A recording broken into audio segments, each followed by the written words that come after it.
Dari Pondok Historical Sources Cinema Gorontalo mempersembahkan Ngopi Bareng, Ngobrol Pintar tentang pembelajaran sejarah di masa pandemi COVID-19. Narasumber kali ini Tony Mondong bersama host Andres Kamalai. Selamat menyaksikan. Kan makin jauh ya, prosesnya jadi makin pelik. Belum selesai kita lepas bagaimana caranya kita kreatif, inovatif dengan pelajaran sejarah, mata kuliah pelajaran sejarah. Belum selesai kita mendapatkan formula yang pas untuk itu, tiba-tiba kita dapat perusahaan seperti ini, semuanya diambil.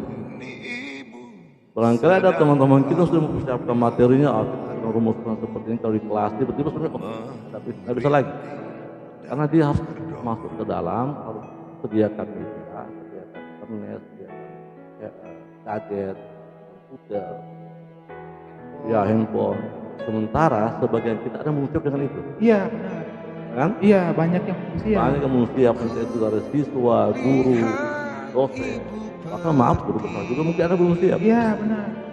Mungkin mohon maaf mungkin Ya. terkait dengan proses pengoperasional. Ya, bukan saya dalam pengertian bagaimana dia membelajarkan sejarah, tapi kadang-kala ada beberapa kan memang buat kita sedang asisten, semua disiapkan kan. Tiba-tiba di rumah dia harus mempersiapkan sendiri. Ya biasanya sih kemudian dia mau memanggil anaknya. Iya. Nah tapi kemudian kan ini menjadi pertanyaan yang besar untuk kita sebagai dosen. Iya. Yang kita berharap mahasiswa kita kemudian nanti akan menjadi mahasiswa yang menguasai betul materi-materi di kuliahnya, dan berharap mereka setelah lulus mereka akan menjadi guru yang siap dengan kondisi tadi.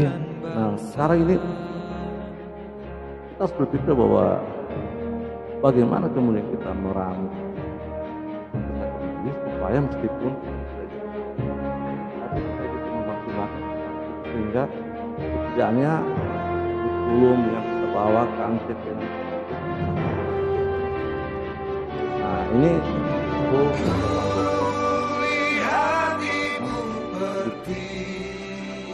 kalau kita sekarang sudah Iya. itu kita seperti dengan itu kita bisa menyesuaikan segala. Nah tantangannya itu apakah kita mampu? Itu lagi yang persoalan. Mampu atau tidak kan sebenarnya tergantung pada diri. Ya. Kembali kan pada diri. Gimana kita mampu menyesuaikan dengan Ya. benar. Nah kalau saya berpikir begini Pak, sekarang kita tidak bisa belajar rumahannya kita dengan itu sudah ada kolaborasi, sudah harus terlibat orang tua. Orang tua. Ya, Iya. kalau Iya. kan saya itu selalu bilang, wah dulu kita belajarnya berpusat ke dosen, sekarang coba kita rubah berpusat ke siswa, sama siswa. Nanti siswa otomatisnya aktif, kita tinggal mengarahkan, ya kita memberikan feedback. Sekarang kayaknya sudah cukup. Karena bagaimana kita membuka itu sementara kita bilangnya itu jarak jauh. Nah ini banyak persoalan di sini Pak Andres. Ya. Persoalannya di mana? Ketika harus jarak jauh, bagaimana kita bisa mengamati, bagaimana kita bisa melihat sesuatu Proses interaksi langsung. ya, Itu perlu. bagaimana proses belajar kita akan susah untuk. Sementara mahasiswa itu sudah lama di rumah, bahkan berbulan bertahun-tahun. Ya, bertahun ya. 2020 Ya, penuh. betul. Nah, saya kemudian jadi ragu, apakah kita akan mereka cara kampus, apakah mereka akan bisa melakukan lagi ritme di kampus itu? Karena mereka mungkin lagi, kita tahu generasi rebahan ya.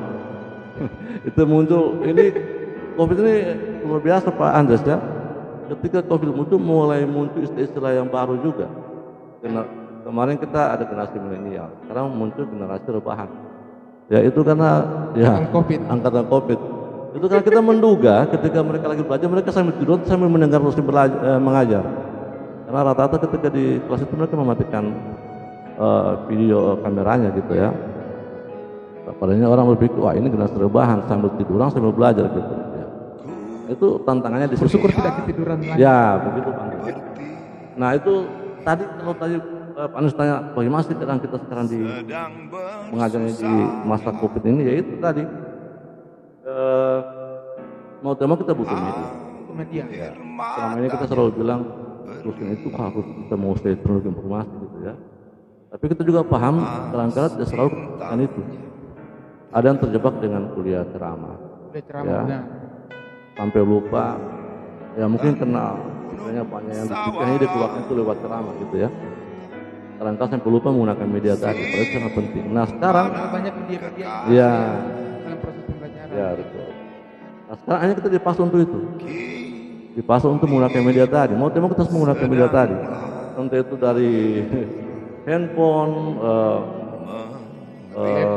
laptop, komputer, segala macam, WhatsApp.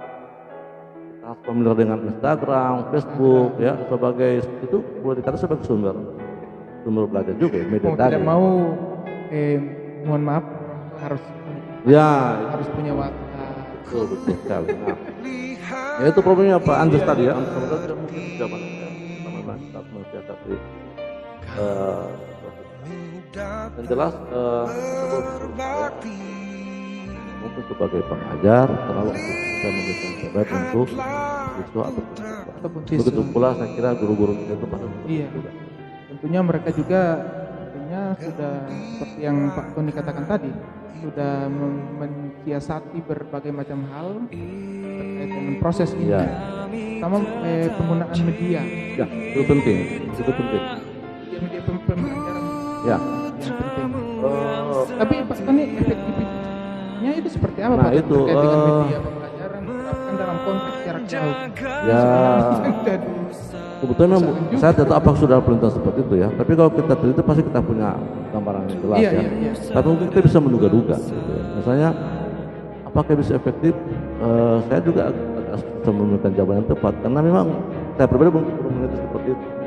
Saya belum mencoba untuk melihat itu. Tapi kalau persoalan anak-anak Pak Tony misalnya, ya. rasanya ada kendala tidak? Nah itu makanya saya bilang salah satu efektif gambaran. apa tidak itu ternyata kita bisa kemudian berusaha untuk mempersiapkan itu dari sejak awal. Saya kira ini kemudian kita menjadi belajar untuk menjadi disiplin pada diri kita sendiri Pak Andres, karena belajar lewat media seperti aplikasi Zoom misalnya, kadang-kala banyak kendala yang kita hadapi kan, entah itu kendala ringan, ya, entah itu kendala mungkin dan aplikasinya juga kalau mungkin tiba-tiba down kalau banyak. Kemudian juga ada yang tiap tamu, ada begitu ya, terutama mungkin di kalangan siswa di SD ya, SMP, ada mungkin TK mungkin sekarang ya. pendidikan taman kanak-kanak. Nah itu miris kalau seperti Pak Andres. Saya punya anak yang 4 tahun. Saya sekarang lagi khawatir dengan pendidikan dia karena saya ingin dia cepat segera masuk ke TK. Tapi saya pikir masa mau ketika sementara belum dibuka sekolah itu. Kondisinya masih seperti itu. Ya, nah, kalau misalkan ini berlanjut terus sambil seiring dengan anak saya tumbuh 5 tahun, 6 tahun, sudah sekolah, terus gimana caranya dia? Itu belum tergambar di harapan saya Pak Andres ya, tapi itu menjadi hal yang membuat saya agak khawatir dengan pendidikan anak usia ini tadi. Ya, kita persoalannya sudah cukup banyak. Nah, tambah kalau anak usia ini kayak gimana ada tergambar kita. Dan kita belum ada dibicarakan di media-media seperti itu saya pikir. Kita selalu bicara tentang bagaimana di sekolah di SMP, tapi kita lupa ada juga yang pendidikan untuk balita tadi. PAUD itu kan penting juga ya, karena mereka ada generasi kita nanti. Nah itu ternyata belum tersentuh dalam pembicaraan seperti ini. Nah kita lebih fokus ke hal yang besar tadi. Iya. Nah tadi tentang efektif. Iya efektivitas. Saya rasa itu perlu juga itu Pak. Ya saya kira kalau kita persiapkan itu dari awal, misalkan contoh Pak Andres mengajar di depan kelas, ya awal sudah siapkan materinya, dipersiapkan betul medianya, misalkan laptop, komputer, dipastikan betul jaringannya sudah bagus. Ya awal sudah dikomunikasi dengan mahasiswa, jam sekian sudah harus masuk di room Iya, misalnya. iya, iya. Saya kira itu bisa kemudian mengefektifkan waktunya misalnya, ya. Kemudian kita mungkin lebih fleksibel, sambil mengajar sambil minum kopi, Iya. ya kan? Bisa lebih santai, ya. Mereka diskusi kita matikan. Ya, seperti ya. Mereka seperti panjang ya. Jadi sambil gitu kita juga butuh waktu, mungkin kita masih bisa ke kamar mandi. Kadang ada Ya. mahasiswanya yang izin saya ke Ya. kamar mandi dulu. Ya kayak gitu. Nah, tapi kalau pengamatan kalau meminta siswa itu mahasiswa mengamati Video. supaya kita bisa mengamati mereka. Tatap muka saya kita agak susah untuk melihat. Tapi kalau kita bisa melihat mereka, kayak lebih dekat kita dengan mereka kalau. Ya. Itu problem, memang kita bermaksud agak susah. Karena kadang-kadang suaranya tidak nyampe, suara kita sering juga tidak terlalu kedengar di hadapan mereka. Itu juga menjadi kendala. Hanya harusnya kita mengajarnya 1,5 jam, nah itu malah sudahlah kita sampai sini aja dulu, nanti kita coba lagi besok. Iya. Itu kira-kira apa kalau Iya, saya pikir banyak hal juga Pak Tony, apalagi kalau kita sementara proses mengajar menggunakan Zoom. Ya. Biasanya di dalam kelas secara langsung Ya. kan bisa berjam-jam, bahkan lupa Ya. waktu sebenarnya kalau lagi asik menjelaskan. Nah, ketika diperhadapkan dengan proses seperti ini, Ya. biasanya ada yang cuma 20 menit, ada yang cuma 15 menit. Enggak, itu sebenarnya apa namanya? Bukan juga problem tuh, tapi ya salah satu cara sebenarnya Pak Tony ya, supaya tidak menjadi bosan. Kalau masih tatap muka mungkin bisa konsentrasi masih dengan kita berdiri di depan, kita masih tapi juga Pak Tony kita tidak bisa kemudian menyalahkan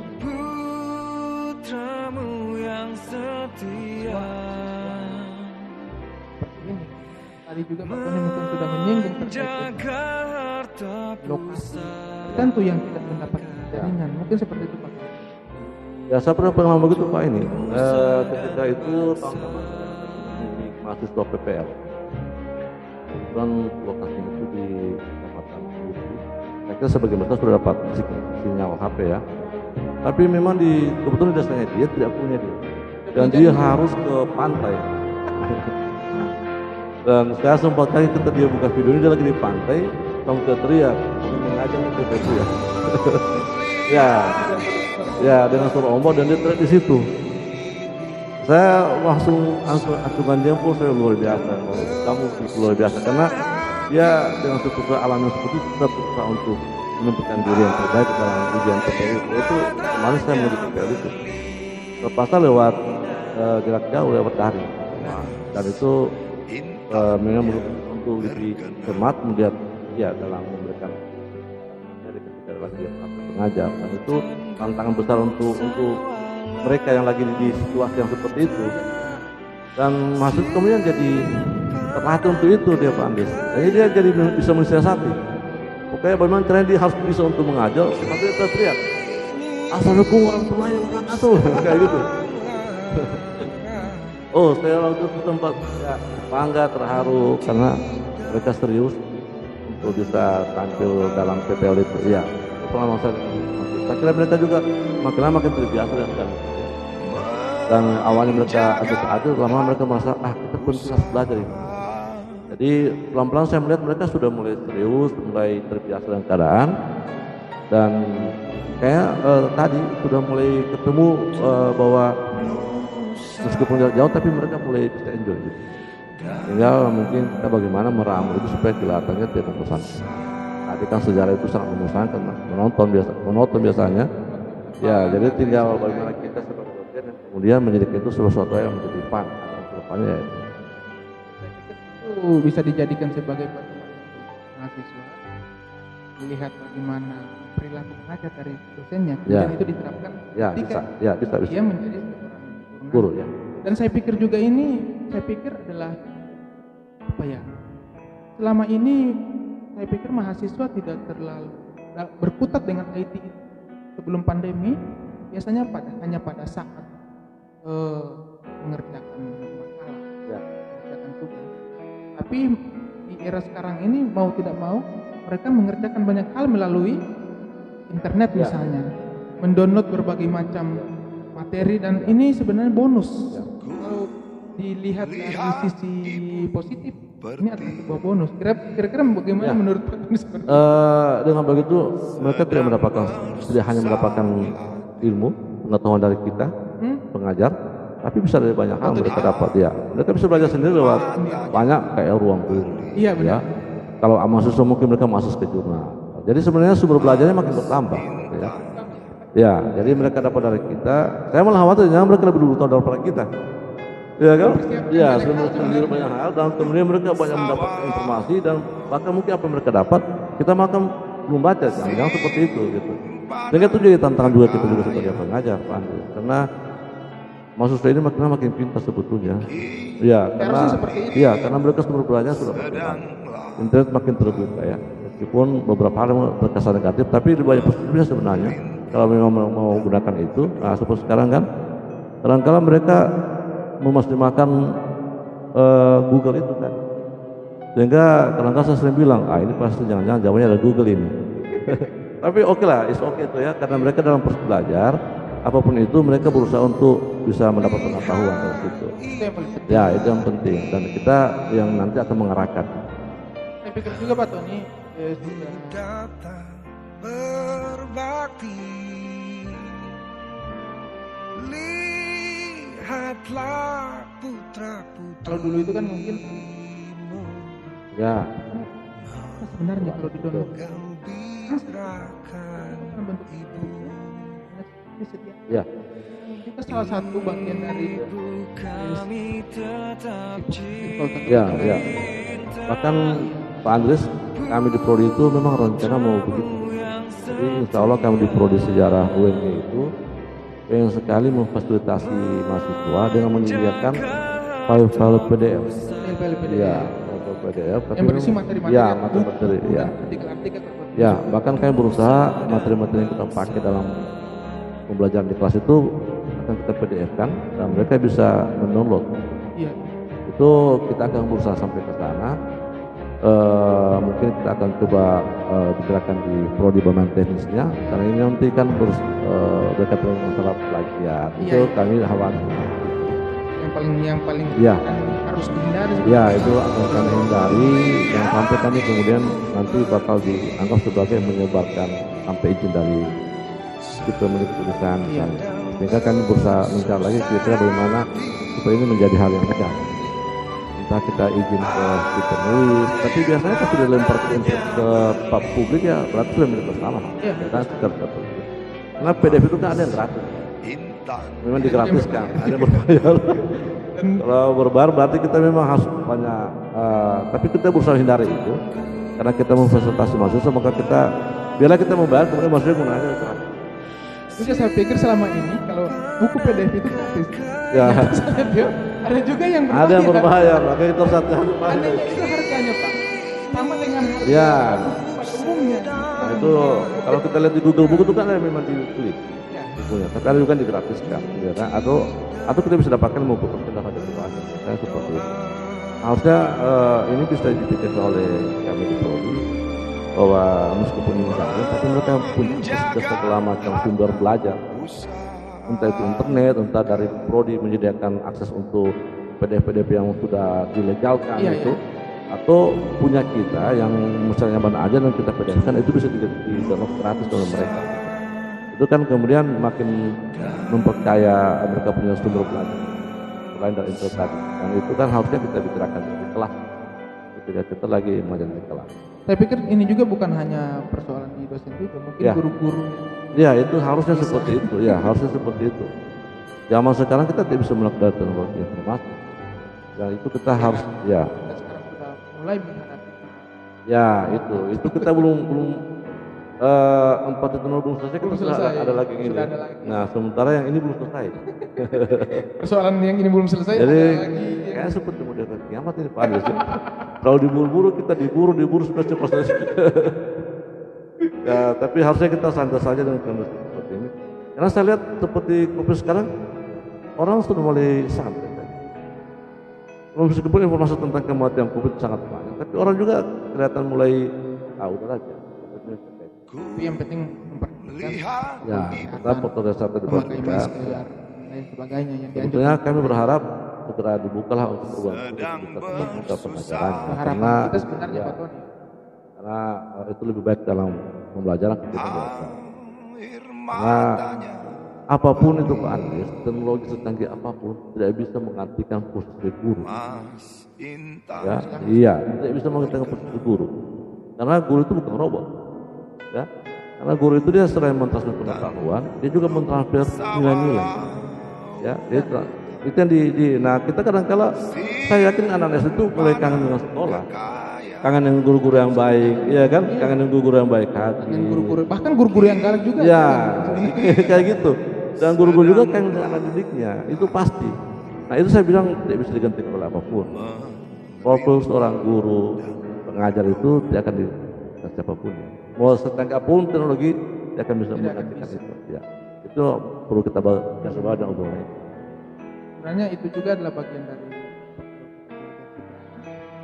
saya mengutip satu kata dari sejarah history berhenti. Dia mengatakan ini dalam konteks pembelajaran sejarah Pak Tony ya. Dia mengatakan bahwa sejarah itu bukan persoalan pengetahuan. Ya.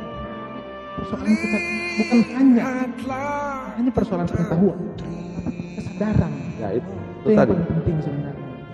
Ya. Membentuk kesadaran hanya itu saya pikir harus dilakukan dengan cara yang lebih efektif, lebih interaktif langsung di siswa tersebut. Langsung humanistik ya, kayak seperti jadi sebetulnya kerja itu paling enak kalau banyak memberikan contoh. Iya kan? Mulai tentang ini lah, ini contoh ketika ini. Alhamdulillah sebetulnya pendidikan secara UNG kemarin-kemarin banyak mengunjungi tempat-tempat langsung Ya. yang ada di Nah itu. Jawa. Itu penting Pak Tony ya. Ya itu. Karena ini Pak, COVID itu kan sekarang kita lebih banyak di berbagi, mendengarkan. Itu mungkin 10%. Saya ingat turunnya sampai experience yang mempunyai Edgar itu teori sudah lama 4 tahun. Tapi dia mengatakan bahwa kita bisa mengerti 10% kalau kita turun. Tapi kalau kita naik lagi, kita akan kemudian kita berikan dia stimulus dalam waktu visualisasi, kita bisa akan mendapatkan itu. Jadi mendengar, melihat, merasakan, kemudian kita membuat, maka Iya. itu sangat beda presentasinya dalam pemahaman ke orang asing. Biasanya kalau kita sudah melakukan, kita sangat mudah untuk mengulang lagi. Ya, tapi kalau kita mendengarkan dan kita membuat orang lain lagi agak kurang bisa. Tapi kalau kita sudah melihat, meniru, itu lebih mudah kita bilang sudah, ayo kita bikin begini. Karena kita melakukan itu sudah pernah. Nah, harusnya seperti itu, harusnya seperti itu. Nah, sekarang COVID kelemahannya di situ. Pembelajaran jarak itu kelemahannya di situ. Kita cuma disuguhi untuk mendengar, melihatnya cuma antara kita saya di dalam untuk frame-frame kecil, gambar-gambar video itu teman-teman kita, dan kita mendengarkan itu hampir yakin saya itu mungkin mereka bisa menyerapnya 10% saja. Iya, itu dia tantangan sekarang. Padahal sangat perlu memberikan contoh, memvisualisasikan, bahkan kemudian mengkait dan berbuat terhadap. Nah, pengalaman-pengalaman itu sebetulnya yang kemudian bisa menjadi ingat. Misalnya kalau kita di sejarah, kita hanya mengadakan PKL dan wisata sejarah. Jadi praktek ada itu sebagai mata kuliah atau apa? Itu sekarang sudah dari mata 2 SKS itu, Andres. Karena dia, kenapa kita membutuhkan itu? Karena kita mau masuk punya pengalaman tentang itu juga. Bagaimana dia mau bisa tentang misalnya tentang Candi Borobudur, Prambanan, tapi tidak pernah ke sana misalnya kan? Hanya dia kan bercerita seperti di kuliah saya, tapi kalau dia pernah ke sana mengunjungi, merasakan lingkungan sekitar Prambanan, Borobudur, dia kan bisa lebih banyak lagi dengan itu. Dan itu tidak bakal salah dia cerita tentang itu. Terus sudut Prambanan dia bisa ceritakan gitu ya. Saya teringat tadi kata-kata, saya lupa siapa.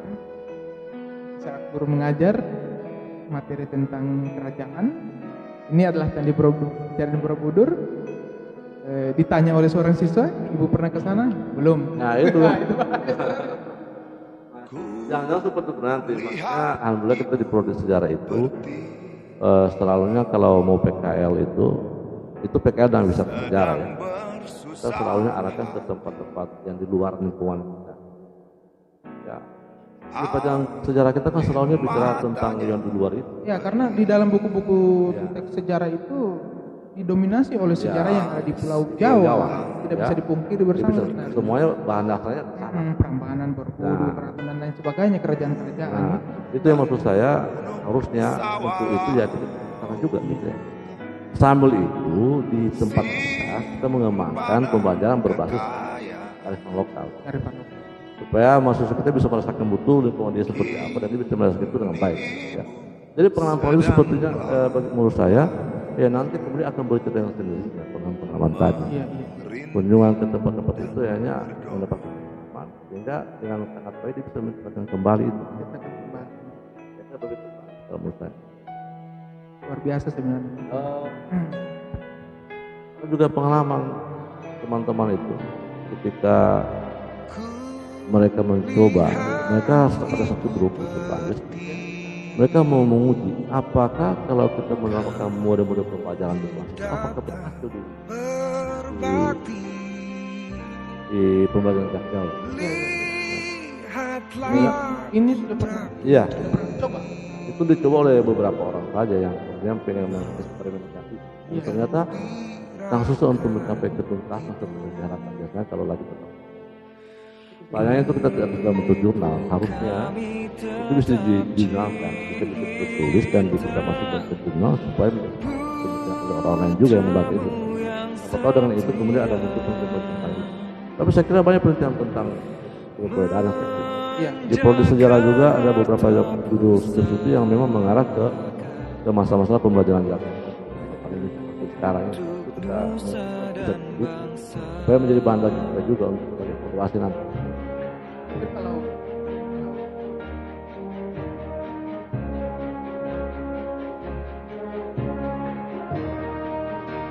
ya.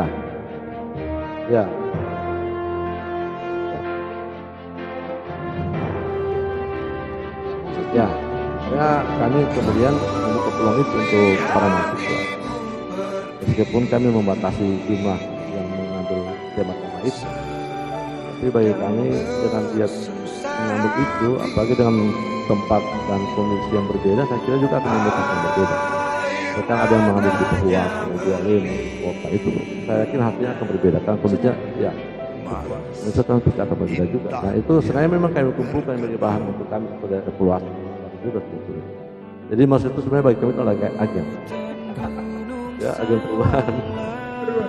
agen perubahan. Ya, artinya mereka juga bisa mengklaim itu sebetulnya selain mereka belajar di kampus, siapa tahu mereka bisa mengkreasikan apa yang mereka dapat. Ya, jangan lupa Pak Andre, sarjana sekarang itu dituntut memiliki sertifikat pendampingan.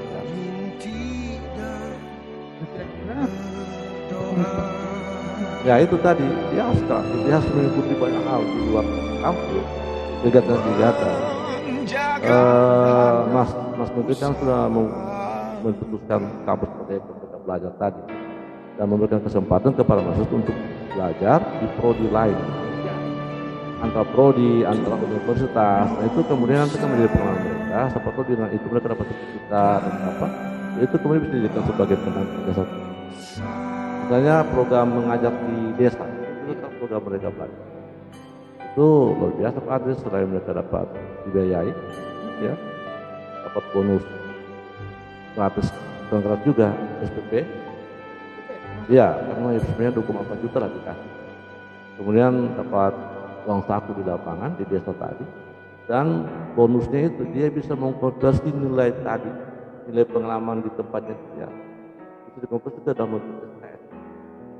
12 SKS sekarang Pak. Ya, jadi dikonversi ke mata kuliah, SKS atau apapun yang dia tahu. Itu masih relevan dengan kurikulum di prodi dia. Benar. Tapi mungkin tapi saya pikir juga Pak Tom, ada sebagian sekolah yang kalau kita bicara konteks Gorontalo, mungkin ada sebagian sekolah yang mengadakan kegiatan pembelajaran dengan cara luring, artinya mengantisipasi banyak hal, kendala-kendala yang dihadapi dalam proses pembelajaran jarak jauh. Tapi ada juga yang dilakukan secara luring, artinya melakukan kunjungan Ya, langsung. itu memang model mereka sekarang seperti itu yang dilakukan. Jadi mengantisipasi, karena kasihan juga banyak mahasiswa yang memang tidak punya kartu. Orang tuanya harus masuk ke tahap ya, ini untuk bisa belajar jarak jauh. Dan tentunya juga kita punya guru yang luar biasa, ya, yang ya, guru itu adalah pahlawan tanpa tanda jasa ya. Itulah yang saya bilang, itu tanpa tanda, tapi mereka berjuang betul-betul untuk anak didik mereka kunjungi rumah. Jadi ada kelompok belajar, mereka satu rumah ada 5 orang, ya dikunjungi di rumah. Meskipun dia tidak jam belajarnya tidak terlalu lama. Jadi biasanya 1 jam, 1 jam, kemudian mereka tinggal lagi. Saya kira itu perlu kita hargai sekali. Itu dan itu memang mereka lakukan milik ta'ala itu tanpa berharap apa-apa, tapi mereka berpikir tentang mereka setuju untuk kita. Berbakti, Ya, lihatlah putra putrimu. ya. Saya punya pengalaman juga. Jadi ceritanya begini, orang tua itu ternyata orang tua yang kerja, ini orang tua juga cerdas juga dia. Dia kerja, dia pikir daripada anak di rumah mending dibangkat sekolah. Artinya akhirnya yang jaga kan gurunya. Jadi dia dititipkan sekolah sambil guru itu kemudian mengajar sekolah itu. Jadi guru itu kemudian mengambil 2 peran. Dia mengajar secara daring, tapi di kelas itu dia mengajar langsung tatap muka. Itu bagi orang tua siswa yang rela yang untuk supaya anaknya bisa ke sekolah. Jadi menurut saya bukan ikhlas juga sih sebenarnya. Karena ternyata dia punya keuntungan di situ. Karena dia hanya dia dengan dia tidak perlu khawatir menunggu anaknya di rumah. Gitu. Sambil dia kerja, Bukan pada seorang guru. ya hanya dia bakal sekolah. Sekali yang mungkin dengan begitu dia merasa kalau sekolah lebih aman ketimbang di rumah sendirian. Juga ke sekolah. Dan ada beberapa murid seperti itu. Ya, saya ketemu langsung di sekolah itu. Ketika saya berkunjung ke sekolah anak saya, ternyata ada anak sekolah yang hadir di situ. Katanya, Bu, ini kan sebenarnya daring. Oh, Bapak, ini kebetulan orang tua mereka kerja, daripada di rumah sendirian, mending mereka bawa ke sini. Ya, kami juga guru, ya oke lah, nggak apa-apa kami duduk langsung sini, saya mengajar saja langsung di kelas. Tapi memang saya lihat nggak banyak, maksudnya 10 orang di kelas. Nah, itu hanya dua meniti keuntungan masing-masing. Untungan diperoleh oleh. Ya, sayangnya itu tidak bisa dilakukan di mahasiswa. Mahasiswa kan sudah. Ya, itu. Kita tahu kan umur-umur yang sangat tua, tidak mungkin dititipkan oleh orang tua. Kalau dititipkan untuk tambah ilmunya mungkin bisa. Ya, tapi saya berharap mahasiswa setiap tahun bosan Pak. Ya, itu yang harapan. Karena kita belum tahu kondisi sampai kapan, dan semoga setiap perusahaan sudah merasa jangan-jangan malah menjadi apatis seperti lagi. Corona ya, ini, apalagi yang sekarang ini kan angkatan corona ini paling kita populer ya, sebenarnya. jadi harusnya kita bagaimana caranya supaya kita berusaha supaya tidak bosan. Memang kelihatannya mudah dibicarakan, tapi melaksanakannya susah. Ya, hanya butuh komitmen dari kita sebagai pendidik, dan tentu tentunya memberikan motivasi kepada mereka supaya tetap berjuang melawan keadaan ini dan tetap bertahan dan tetap berusaha kreatif meskipun lagi di rumah. Ya, karena belajar kan tidak harus dengan monoton untuk belajar. Kita punya waktu lain untuk bisa kreasi dan sebenarnya kita bisa belajar. Banyak hal sebenarnya. Ya, kalau dalam pembelajaran sejarah sebenarnya banyak hal yang perlu dilakukan dan tidak menghilangkan nilai-nilai. Ya, itu tadi. Ya. Karena bisa belajar dari lingkungan, makanya saya bilang tadi harusnya kita kembangkan itu adalah materi-materi sejarah lokal gitu.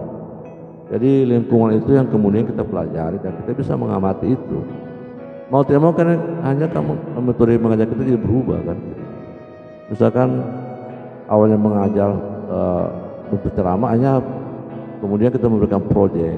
Iya benar. Ya kan proyek di sekitar desa. Coba kamu tulis tentang desa apa ya? Coba tulis desa apa nama desa itu? Selanjutnya kayak gimana ya? Bikinlah proyek itu dalam 1 semester. Nanti dibuat dalam bentuk laporan itu jadi untuk dia. Jadi sambil kemudian mengasah skill dia untuk meneliti betul-betul. Meneliti, menulis, Ya, menulis. mungkin juga membaca juga. Ya. Sehingga sebetulnya kalau bisa kita mengurangi tugas-tugas yang terlalu banyak untuk mahasiswa gitu ya. Karena itu problem utamanya di situ Pak Adris. Pilihan terbaik untuk belajar memberikan tugas ketika ceramah tidak mempan lagi. Ketika ceramahnya tidak efektif.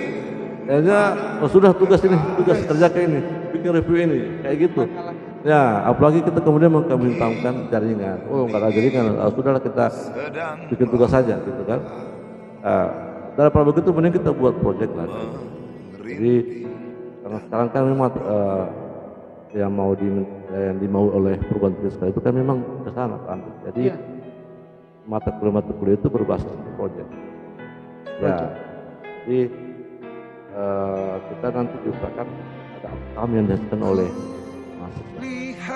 Sebenarnya kita bisa masuk ke situ. Banyak keuntungannya selain mahasiswa juga aktif, kita dapat keuntungan lewat mereka. Outcome-nya ada, hanya kita masuk ke situ. Benar-benar. Karena itu penelitian akreditasi adalah itu juga. Bagaimana mahasiswa, bagaimana mereka punya kontribusi di prodi, dan bagaimana mereka bisa memberikan punya outcome dari kegiatan mereka. Iya. Itu yang kemudian untuk kita sangat menguntungkan karena nanti kan secara penelitian kita bisa menjadi. Ya. Saya kesan sebenarnya dengan tadi persoalan tugas tadi. Saya pikir memang saya juga tidak bisa selalu menunjukkan Ya itu. Persoalan tadi proyek-proyek kecil. Saya pikir ini adalah bagian dari apa yang kita inginkan. Pertama kan ya mungkin lah mayoritas mahasiswa kita lebih banyak itu background Ya. gimana tidak sebenarnya meneliti perkembangan petani yang ada misalnya yang saya teringat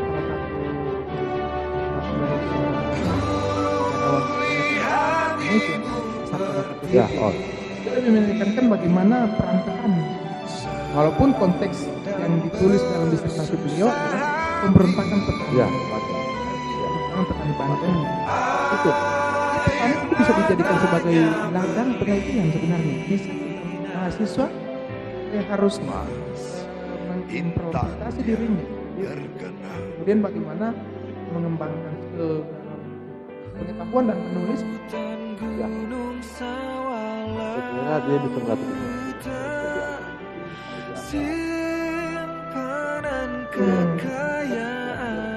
menjadi peneliti itu kan sama satu informasi. Selain itu mungkin selain petani tadi juga mahasiswa yang ada di sekitaran pesisir pantai bisa meneliti bagaimana peran nelayan, modernisasi. Ya, betul. Itu kan bisa dijadikan sebagai ladang penelitian juga sebenarnya. Itu sangat penting. Mungkin artinya segala sumber daya di lingkungan mereka itu tidak boleh dieksploit. Ya, itu paling untuk penting. kepentingan mereka. Jadi dieksploitasi dan dimanfaatkan sebagai mungkin menjadi sumber belajar. Iya. Jadi tidak hanya dari kami, tapi mereka sebenarnya bisa mengkreasikan kemampuan dalam hal mengasah kemampuan mereka dalam hidup. Iya. Sebenarnya bisa didapat di lapangan di lingkungan yang sama. Lingkungan dia tinggal. Dan itu lingkungan di mana mereka sering paham dengan itu. Iya kan? Kayaknya mudah sebenarnya. Mudah untuk mereka lakukan. Gitu. Daripada mereka pergi ke tempat yang lain. Iya. Itu kan tidak ada hambatan budaya. Tidak ada hambatan. Komunikasi kan sama-sama mereka setiap hari. Harusnya itu mereka manfaatkan betul itu selama masa pandemi ini. Jangan-jangan mereka ketika ke kampus sudah dengan itu. Iya itu. Takutnya seperti itu. Ya. Sudah ada Ya, itu sebetulnya mereka punya kesempatan yang sangat luas untuk kemudian belajar di sana. Ya. Banyak film-film seperti sudah bilang Pak Adis tadi, mungkin tentang petani, nelayan, bahkan buruh, bahkan orang kaya juga di sana. Boleh. Bagaimana sih cara berikan tentang tiba-tiba ada di Tuban itu kan, ketika ada pemasangan untuk pertanian, tiba-tiba orang Tuban banyak membeli. Oh iya. Kemarin Saya lihat itu. Itu kan sebutnya fenomena sebetulnya ya. Tapi ada berita yang kemudian muncul, ternyata dia menjual 4 miliar tanahnya, dia tekor sekali. Karena ketika dia mau beli tanah, ternyata tanah itu belum ada pada yang beli. Nah, itu lebih mahal. Iya, artinya dia tekor, dia merasa ketika dia mau beli tanah, tanah yang coba itu ada tanah. Ada yang berbahaya. Selamanya. Nah, itu sebenarnya itu juga kebenaran interpretasi itu kan Banyak hal sebenarnya. Lagi di era pandemi ini Ya. kan semuanya sesuai dengan Permendikbud nomor 4 kalau 2020 ya, sekolah itu dilaksanakan. ya. Menyambung itu Pak Antis, Iya, iya. kemarin saya mengikuti kegiatan di Korat. Ini entah itu bukan, tapi kemudian saya sempat terdengar mendengar mungkin kita dengan semester ini, siapa tahu dengan cara makin baik, dia bisa bikin kantor, meskipun dengan tetap kuliahnya dibagi. Iya. Kan satu orang berarti dibagi 2.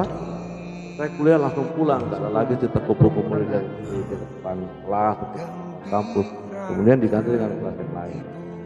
Karena itu tadi menjaga supaya pembelajaran yang efektif, yang tetap muka, yang pada itu tidak ada. Dan saya pikir itu ini Pak Tony, harapan besar dari para pendidik. Ya, Seluruh semuanya. pendidik yang ada di dunia mungkin. Ya, karena sekali ketika saya ketemu dengan guru SD itu, ternyata mereka rapat itu untuk apakah ini bisa dibuka sekolah, masih tetap belum bisa ke sekolah. Karena anak-anak kan sudah mulai bosan. Nah, saya itu mulai bosan, mereka kan sudah 1 tahun mereka dikurung di rumah, nggak pernah keluar. Saya khawatir jangan sampai mereka stres, saya kadang-kadang mereka saya ajak jalan begitu. Saya khawatir itu. Tapi tetap mereka saya ajak pulang. Kalau balik, kita tahu mereka nomor rumah Pak Agus. Dengan COVID ini hanya mereka kayak gitu. Semoga saya mereka bisa dengan itu. Makanya saya di rumah berusaha membuat mereka tetap bahagia dengan macam-macam kegiatan lah. Ya, sekarang kita mau merindukan sekolah sekarang. Merindukan sekolah. Betul, anak-anak merindukan guru mereka. Saya lihat. Pak Tony, mungkin itu harapan ini ya Pak. Ya, ya harapannya semoga COVID ini segera selesai. Sudah selesai. Sebagai pendidik mungkin Ya. itu yang paling Kami juga akan merindukan diskusi dan diskusi sebenarnya. itu kami merindukan Aspek kampus ya. Ya, semoga itu harapannya Pak Andi, semoga bisa segera dan kemudian semua kembali. Insya Allah. Ya, insya Allah. Ini mungkin itu Pak Tony ya. Ya, terima kasih Pak Saya Andi. pikir ini bincang-bincang yang sangat luar biasa. Thank you. Semua banyak. Ini bincang-bincang dadakan ini ya. Tapi sebenarnya ini sudah direncanakan kemarin, cuman Ya, ya, ya. ada masalah sedikit lah. Teknis. Teknis sebenarnya. Dengar gara-gara Ada. Saya pikir tidak usah disinggung. Jadi itu Pak Tony, terakhir mungkin kita ucapkan banyak terima kasih Ya. kepada Direktur Utama dari Ya, HSTG Pak Joni telah Aprianto. menyediakan fasilitas yang Ya. luar biasa ini. ya semoga ini bisa Insya kita undang orang mahasiswa mungkin Mahasiswa mungkin ya. bisa kita Kita obrol di sini. perspektif, Ya. mungkin ini perspektif dari dosen ya, kita Ya. cari perspektif Ya, dari betul. mahasiswa. Bisa saja. Ya. Kita bukan hanya melihat dari satu sudut Ya. pandang saja, tapi dari berbagai macam. Mungkin seperti itu Pak Tony. Oke, mungkin hanya itu dari kita malam hari ini. Semoga memiliki manfaat ya untuk para penonton kita, penonton dari Bapak Joni Aprianto sebagai pendiri. Terakhir mungkin saya ucapkan banyak terima kasih. Billahi taufiq wal hidayah. Wassalamualaikum warahmatullahi wabarakatuh. Waalaikumsalam warahmatullahi wabarakatuh.